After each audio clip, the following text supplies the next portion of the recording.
साला।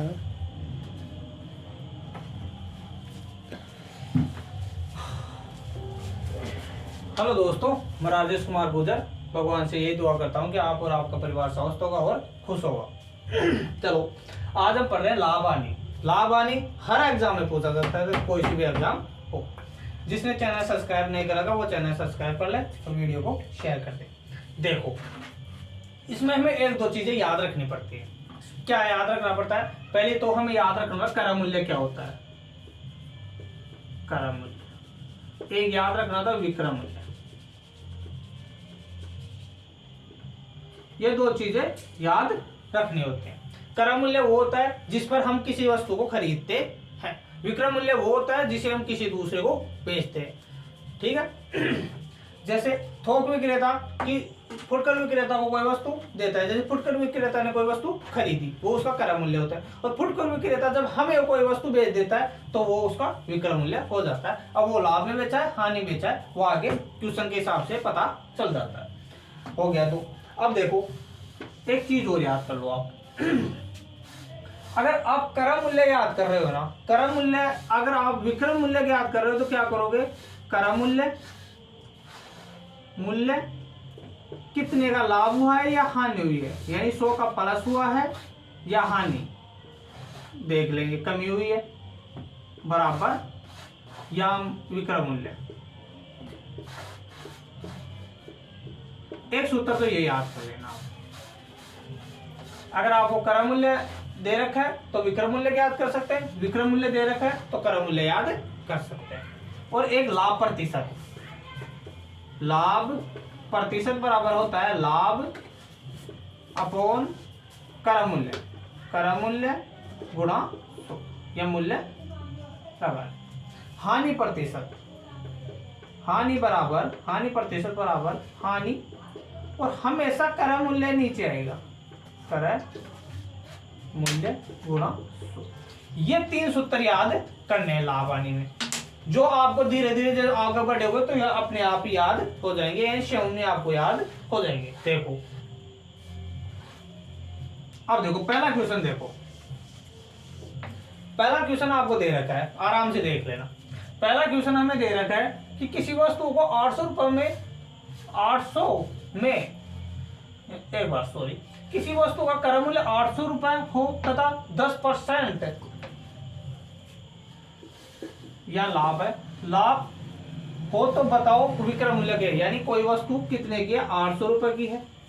अगर उस पर 10% का लाभ मिल रहा है हमें, 10 का मतलब यानी हमें अगर लाभ होता है तो हम 100 में जोड़ देते हैं, हानि होती है तो 100 में घटा देंगे। तो 10% का लाभ होता है तो विक्रय मूल्य क्या होगा? आपको मैं सूत्र बता रखा हूं कि क्रय मूल्य लाभ हुआ है या हानि हुई है और विक्रय मूल्य निकल के आ जाएगा। आराम से कर लेंगे। देखो, 880 रुपए आपका विक्रय मूल्य आ गया। इसमें कोई डाउट नहीं था, मैंने आपको सूत्र भी लिखा दिया।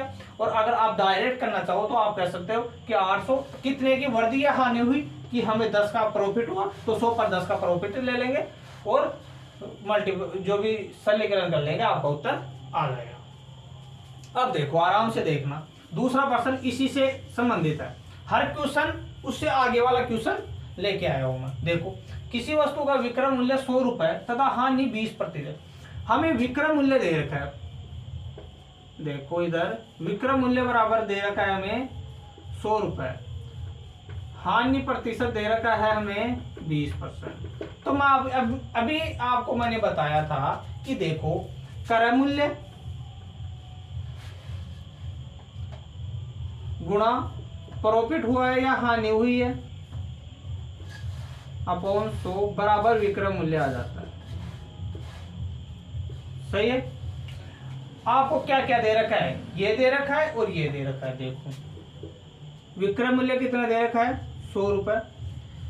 कितने की हानि हुई है, यानी 100 पर 20 कम कर देंगे तो 80 की हानि, यानी 20 की हानि हो गई तो 80 अब बच गए, गुणा क्रय मूल्य।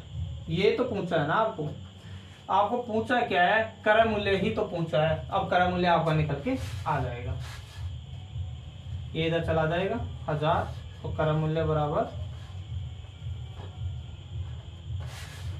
1000 अपॉन 8। 8 एकम 8 16 125 आपके आंसर आ जाएंगे। अब हम इस सूत्र से क्रय मूल्य भी निकाल सकते हैं और विक्रय मूल्य भी निकाल सकते हैं। बल्कि जैसे जैसे आप आगे बढ़ जाओगे ना तो आपको सूत्र याद रखने की आवश्यकता ही नहीं होगी, क्योंकि क्रय मूल्य आप इधर देखोगे उसमें जितना वृद्धि होगा विक्रय मूल्य आ जाएगा, विक्रय मूल्य आएगा उसे क्रय मूल्य आ जाएगा। तीसरा क्वेश्चन देख लो आप। एक टेबल 500 रुपए में खरीद कर 600 रुपए में बेचने पर लाभ प्रतिशत, यानी कोई वस्तु टेबल है उसे 500 रुपए में खरीद कर 600 रुपए में बेचा जाता है, तो उसका लाभ प्रतिशत बताइए। मैंने लाभ प्रतिशत का आपको सूत्र लिखा है। लाभ कितने का लाभ हुआ, क्रय मूल्य पर लाभ होता है, हमेशा क्रय मूल्य पर ही लाभ होगा, नीचे हमेशा क्रय मूल्य ही आएगा, उसको से गुणा कर देंगे प्रतिशत लगाने के लिए।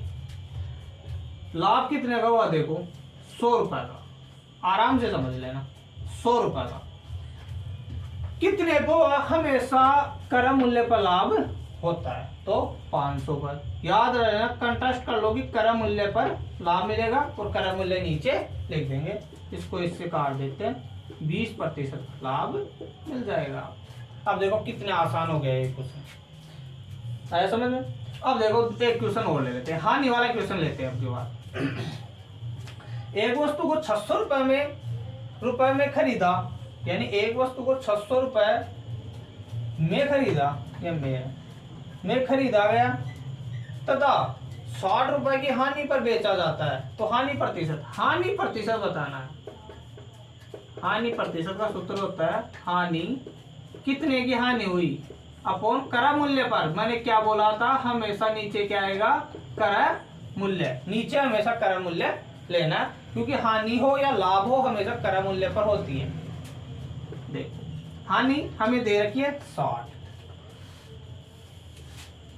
और वस्तु खरीदी कितने में गई थी 600 में, प्रतिशत निकाल दो, आराम से आप क्वेश्चन का आंसर आ जाएगा। 10% आ गई आपको, 10% की हानि हुई। अब बताओ इसमें कौन सा डिफिकल्ट था। अब यही चलता है लाभ हानि में। अब इससे जो भी हार्ड क्वेश्चन होंगे ना वो हम कल देख लेंगे।